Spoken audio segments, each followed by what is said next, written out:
नमस्कार मित्रों, मैं पीयूष पांडे एबी स्टार की तरफ से आज एक खास मुलाकात में हम आपका परिचय कराने जा रहे हैं मंझनपुर कौशाम्बी से विधायक श्री लाल बहादुर जी से। आइए जानते हैं कि उनका कैसा था यह राजनीतिक कैरियर, किस तरह वो आज इस मुकाम पर पहुंचे, क्या उनकी विकास योजनाएं हैं। लाल बहादुर जी, आपका बहुत बहुत स्वागत है हमारे एबी स्टार चैनल में। धन्यवाद भाई साहब। लाल बहादुर जी, पहला प्रश्न आपसे ये जानना चाहेंगे कि आखिर आज आप इस मुकाम पर पहुंचे हैं राजनीतिक के जो भी परिवेश में हैं, या आप कैसे यहाँ पर पहुंचे, या आपने कैसे इसके बारे में चिन्हित किया कि आपको राजनीति में जाना है या आपको राजनीति में आगे बढ़ना है।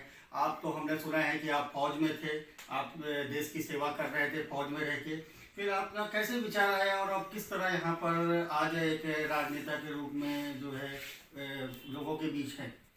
भाई साहब, मैं जब पढ़ रहा था तो एनसीसी लिए था और शाखाओं में भी जाने का मुझे अवसर मिला। तो एनसीसी के दौरान मैं एक ओल्ड कैंट, अपना यहाँ जो न्यू कैंट ओल्ड कैंट है, यहाँ पे हमारा कैंप लगा एनसीसी का। यहाँ जब आए कैंप में हमें बड़ा अच्छा लगा। वहीं से हमें प्रेरणा मिली कि फौज की सर्विस बहुत बढ़िया है, देश की सेवा करने का अवसर मिलता है। तो हमें वर्दी से बड़ा मतलब ये लगा, अपने आप को गर्व लगा कि हम क्यों ना फौज में भर्ती हो और फौज देश की सेवा करें। तो मैं प्रयास किया और उसमें ईश्वर की कृपा से सफल हुआ। और देश की सेवा के ही दौरान जब मैं फौज से पेंशन लेके आया और मुझे क्षेत्र में लगा कि क्षेत्र के विकास के लिए राजनीतिक बनना ज़रूरी है। उसी दौरान पंचायती राज एक्ट लागू हो गया था। क्षेत्र में ब्लॉक प्रमुख का चुनाव होना था। चूँकि उस सीट से, जिस ब्लॉक का मैं रहने वाला हूँ, सरसवा ब्लॉक है, वहाँ से एक अपराधी प्रवृत्ति का एक व्यक्ति जो हिस्ट्री सीटर था क्षेत्र का, वो निर्विरोध होने जा रहा है। जनता क्षेत्र की कही कि ये अगर प्रमुख हो गया तो विकास कार्य कुछ नहीं होगा, क्षेत्र में काफ़ी जो है अशांति फैलेगी। तो मेरे मन में आया कि क्यों ना मैं इस चुनाव को लड़ूं, क्योंकि ब्लॉक प्रमुख बनने के लिए पहले क्षेत्र पंचायत सदस्य बनना जरूरी होता है। मैंने प्रयास किया, अपने गांव में जाके लोगों से चर्चा किया कि बीडीसी का चुनाव मुझे लड़ना है और ब्लॉक प्रमुख का चुनाव लड़ना है। क्योंकि जो व्यक्ति वहाँ से राजनीति कर रहा था, हमारे प्रतिद्वंदी के भाई, तो हम कहें पूरा क्या इनका परिवार ही सारे पद हासिल करेगा, क्षेत्र की राजनीति में भाग क्या यही लेगा। हमारे मन में आया कि क्यों ना हम चुनाव के लिए प्रयास करें और क्षेत्र का विकास करें। जनता से मैंने अपनी बात रखी। जनता बहुत ही खुश हुई, कहे कि नहीं, हमें क्या है कि भाई फौजी भाई बिल्कुल आइए आप और हम आपका सहयोग करेंगे। उन्होंने बढ़ चढ़कर मुझे, चूँकि वो हिस्ट्री सीटर था प्रतिद्वंदी मेरा, उसके खिलाफ मेरे सहयोग में सब लोग इकट्ठा हुए और उस मुहिम को जब हम शुरू किए चुनाव की, बड़ी तेज़ी से लोगों का हमारी तरफ आकर्षण बढ़ता गया। और जो एक असंभव था, उस समय बसपा की सरकार थी, एक असंभव था, लेकिन जनता के सहयोग से हम ब्लॉक प्रमुख बनने में कामयाब हुए। जी जी लाल बहादुर जी, ये तो आपका राजनीतिक सफ़र था। इसके बाद आप विधायक बने और अभी आपसे एक प्रश्न ये जानना चाहेंगे कि आने वाले समय में आपने देखा होगा विगत पिछले दिनों में कि कोरोना की एक बहुत बड़ी महामारी के रूप में फैली हुई है और इससे काफ़ी लोग ग्रसित थे, काफ़ी परेशान थे। देश ही नहीं, वैश्विक महामारी थी ये। आपके क्षेत्र में भी काफ़ी प्रभाव था इसका, लेकिन आज आपके क्षेत्र में हम लोग देख रहे हैं कि कोरोना मुक्त हो चुका है आपका क्षेत्र। आपका काफ़ी प्रयास था। हम लोगों ने ये भी देखा है कि कोरोना काल में जहाँ लोग घरों से निकलने से डरते थे, वहाँ पे आप लोगों के बीच में जाकर उनकी सेवा करते थे। आपको कोरोना से डर नहीं लगता था शायद। इस विषय पे जानना चाहेंगे कैसे आप इस मुकाम पे पहुँचे कि आज कोरोना मुक्त हो गया आपका क्षेत्र।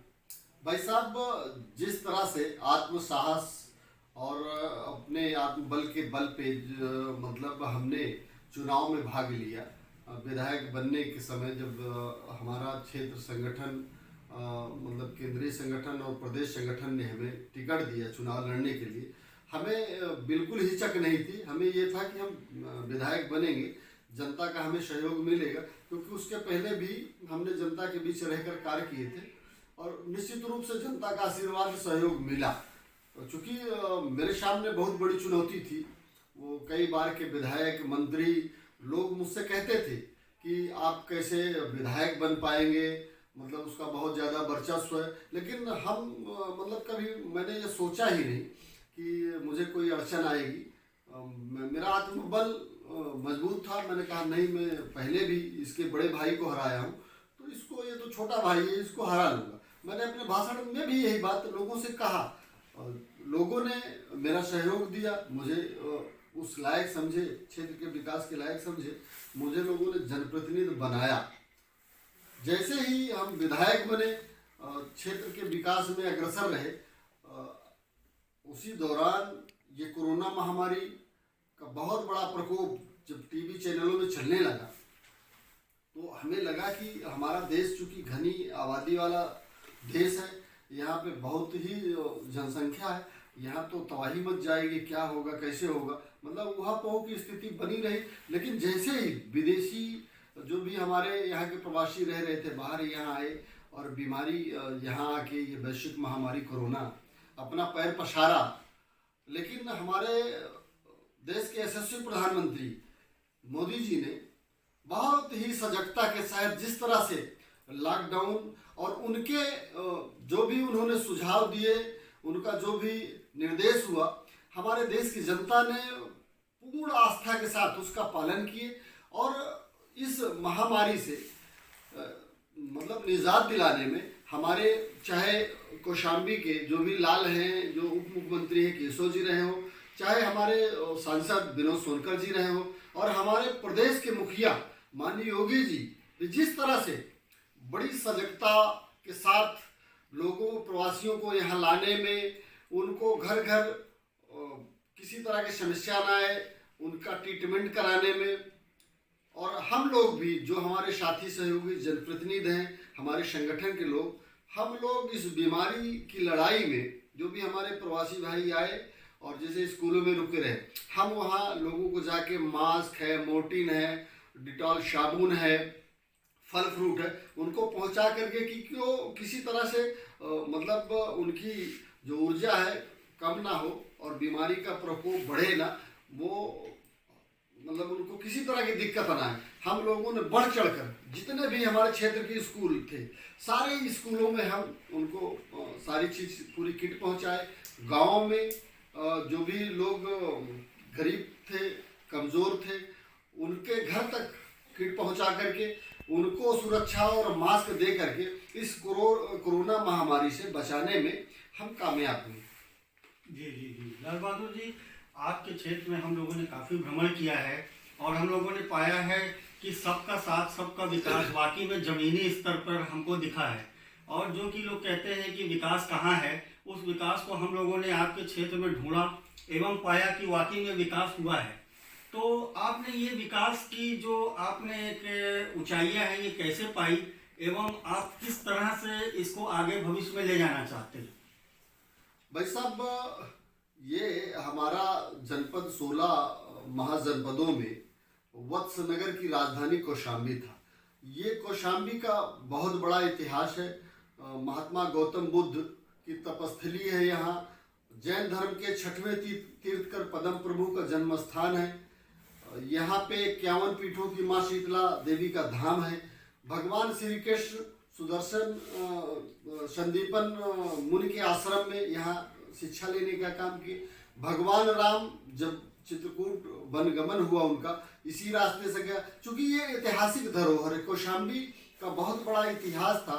और राजा परीक्षित जैसे यहाँ पे राजा परीक्षित भी यहाँ रहे, उनके पुत्र पौत्र जन्मेजय, मतलब ये बहुत ही ऐतिहासिक नगरी रही। लेकिन आज़ादी के बाद जो पूर्ववर्ती सरकारें रही, उनकी उदासीनता की वजह से इस कौशाम्बी का विकास नहीं हो पाया।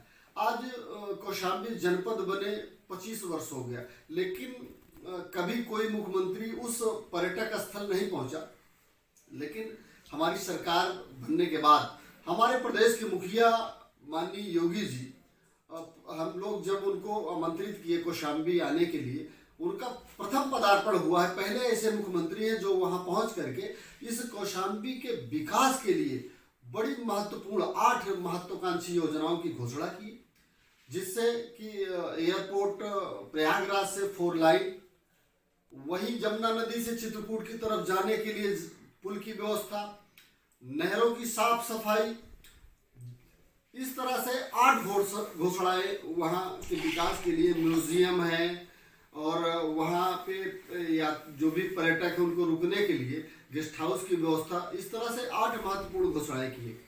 उन घोषणाओं के बावजूद हमारे कौशाम्बी के जो कौशाम्बी के लाल कहे जाते हैं उप मुख्यमंत्री केशव प्रसाद मौर्य जी, उनके सहयोग से हम अपने क्षेत्र के कई बड़ी बड़ी महत्वपूर्ण रोडों को चौड़ीकरण में कराने में कामयाब हुए।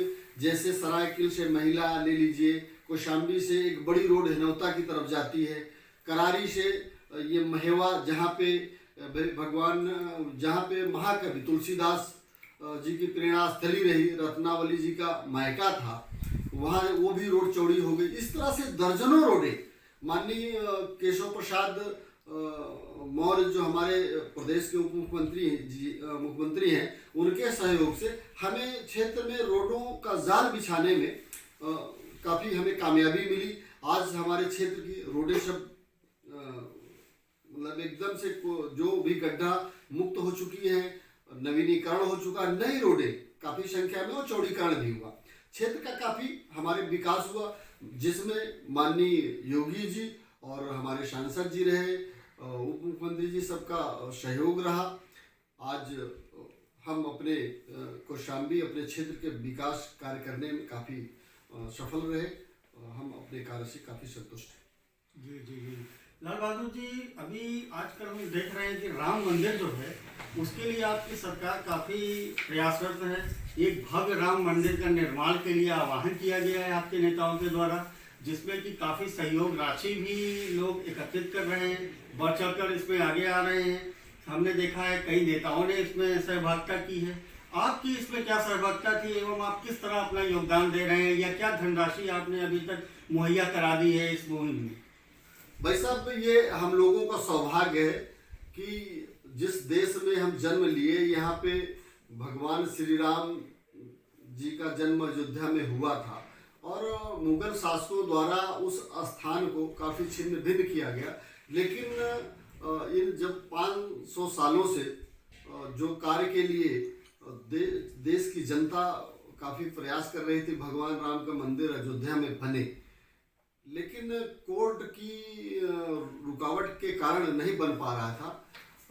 जब सुप्रीम कोर्ट ने ये मतलब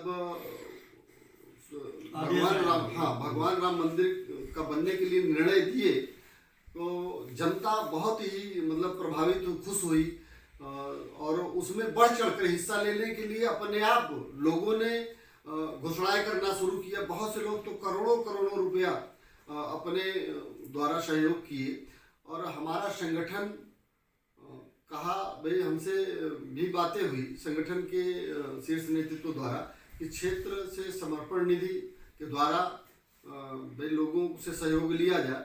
जब इसकी चर्चा हम क्षेत्र में किए, लोगों ने बढ़ चढ़कर हिस्सा लिया और वो अपना इतिहास बनाने के लिए कि हमें ये सुअवसर मिल रहा है कि भगवान राम का मंदिर का निर्माण होने जा रहा है, हमें उसमें सहयोग करने का अवसर मिल रहा है। चूँकि ये पहली बार आखिरी बार हो रहा है। लोगों ने जब चर्चा के दौरान लोग ये हमसे कहे कि ये तो हमारा सौभाग्य है कि हमें ऐसा अवसर मिला है जिसके लिए भविष्य में हमें ये अवसर नहीं मिलेगा, और हमारे जो भी वंशज हैं आगे चल के वो गौरवान्वित होंगे जब कहेंगे कि हमारे बाप दादा भगवान राम के मंदिर के निर्माण में सहयोग किए, समर्पण किए, तो निश्चित है हमारा नाम होगा, हमारा इतिहास अमर होगा। और क्षेत्र के लोगों ने ये सोच करके बढ़ चढ़कर हिस्सा ले रहे हैं और अभी भी निरंतर सहयोग कर रहे हैं। और ये मंदिर एक ऐतिहासिक मंदिर बनेगा, पूरे विश्व विख्यात बनेगा, जिससे हमारे देश को एक संस्कृत संस्कार मिली, राम राज की स्थापना हुई और वो उजागर होगी। राम भगवान राम के, पुरुषोत्तम भगवान राम के जो भी उनके कर्म रहे उनसे लोगों को प्रेरणा मिलेगी और लोग सुशासन और संस्कृत संस्कार अपनाएंगे। इसी कारण से लोगों ने बढ़ चढ़। जी जी बिल्कुल लाल बहादुर जी, क्योंकि यह अवसर दोबारा नहीं आएगा राम मंदिर में योगदान का। एक आखिरी प्रश्न आपसे लाल बहादुर जी ये जानना चाहेंगे कि आपका जो कौशाम्बी क्षेत्र है, मंझनपुर से आप विधायक हैं, वहाँ से हमारे उप मुख्यमंत्री केशव प्रसाद मौर्य जी भी हैं, जो कि उनका भी क्षेत्र है पूरा कौशाम्बी। इस तरह से आपके लिए यह एक बड़ा चुनौती है कि विकास कार्य को जमीन तक ले जाना, और आप उसको बखूबी ले भी गए हैं। लेकिन अभी आने वाले विगत वर्षों में आपकी क्या योजनाएं और हैं जो कि आप जमीनी स्तर पर लाने के लिए प्रयासरत हैं, और या क्या उससे लाभ होगा आपके क्षेत्र की जनता को, यह थोड़ा सा हमारे जनता को, हमारे दर्शकों को बताने का कष्ट करें। भाई साहब, क्षेत्र के विकास के लिए बिजली और पानी, सड़क, तीन चीज महत्वपूर्ण होती है, और रोजगार युवाओं को। बिजली की व्यवस्था आजकल हर गांव, हर मजरा में लगभग 18-20 घंटा बिजली हमें मिल रही है। रही बात सड़क की, सड़क भी काफी मात्रा में बन गई, चौड़ीकरण हुआ, नवीनीकरण हुआ, गड्ढा मुक्त हुई। साथ ही साथ जो लोगों को चाहिए पानी की, कि हर घर को पानी की काफी, जब हम विधायक हुए तो जहाँ जिस गांव में देखे लोग हैंडपंप के लिए, पानी के लिए काफी परेशान थे।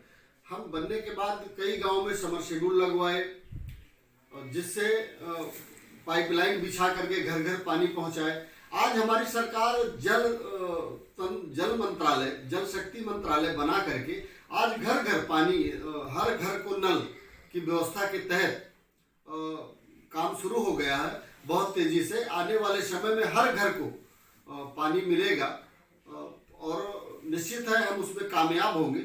हमारा निरंतर, जैसे हमारा जनपद जो है कृषि बाहुल है, हमारा क्षेत्र कृषि प्रधान क्षेत्र है, और कृषि प्रधान क्षेत्र की वजह से लोगों को, किसानों को पानी की भी जरूरत, सिंचाई, फसल सिंचाई के लिए भी जरूरत पड़ती है।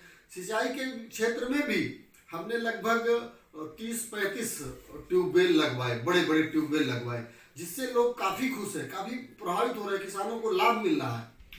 और भी जो हमारे क्षेत्र के युवा हैं, भाई बेरोजगार है, चूंकि यहाँ कोई उद्योग धंधे नहीं, कृषि प्रधान क्षेत्र है, लेकिन आने वाले समय में जिस तरह से हमारा कौशाम्बी माननीय मोदी जी और योगी जी के सहयोग से, आशीर्वाद से आज बौद्ध सर्किट से जुड़ गया है, पर्यटकों की संख्या बढ़ेगी, और निश्चित है लोग विदेशी यहाँ पे आएंगे, हमारे क्षेत्र के युवाओं को रोजगार मिलेगा, और हमारे क्षेत्र का विकास होगा। अलवारा झील, जहाँ पर कि साइबेरियन पक्षी भारी संख्या में आते हैं, उस क्षेत्र का भी विकास होने जा रहा है। पर्यटकों को हम बढ़ावा दे रहे हैं, जिससे हमारे क्षेत्र के लोगों को, युवाओं को रोजगार मिले। जी जी धन्यवाद, बहुत बहुत धन्यवाद आपका विधायक जी, आपने अपना अमूल्य समय हमको दिया, हमारे साथ एक वार्ता की। ये थे हमारे मंझनपुर के विधायक श्री लाल बहादुर जी, जिन्होंने बेबाकी से अपनी बात रखी, हमारे सवालों का जवाब दिया, और इनको जो भी इनकी योजनाएं हैं उसके बारे में बताया कि भविष्य में आने वाले समय में किस प्रकार उसको ज़मीनी स्तर पर ले आएंगे। तो हमारी बहुत बहुत शुभकामनाएं हैं आपके साथ। मैं पीयूष पांडे, कैमरामैन मानस तिवारी के साथ, AB स्टार, प्रयागराज से।